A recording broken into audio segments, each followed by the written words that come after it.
when I read the book, y'all were very clear on the fact that it wasn't World War II that kind of did this, that it was things were happening prior to World War II. World War II was an event that kind of gave us a we, but that wasn't the whole and sum of it, right? That's exactly right. And I think the average person, when they look back on the 20th century, thinks, well, that's what really brought us together was the crises of, the Great Depression and World War II. And even many historians have put forward this as kind of the macro narrative of the 20th century. But when you look at it from a data perspective, from a statistical perspective, it's quite clear that we started moving in this direction of we decades before World War II. So it can't be that World War II caused a phenomenon that was already happening before World War II happened.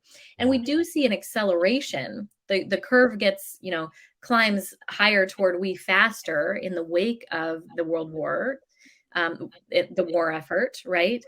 But it started before the war and it continued for decades after, which means that the war can't be the cause. So it is an interesting reframe to say, if it wasn't an outside crisis, what was it? What's so fascinating about the era that came on the heels of the Gilded Age, which is called the Progressive Era, there wasn't a big national crisis.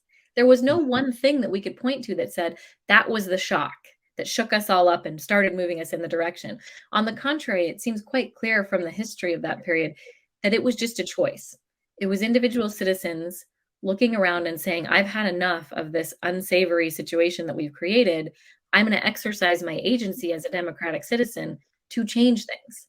And that, is what turned it around. It's both an inspiring story and a really challenging story because it means that the locus of control lies within me and you. We can't wait for something outside of ourselves to sort of push us on the waves of history into a better era.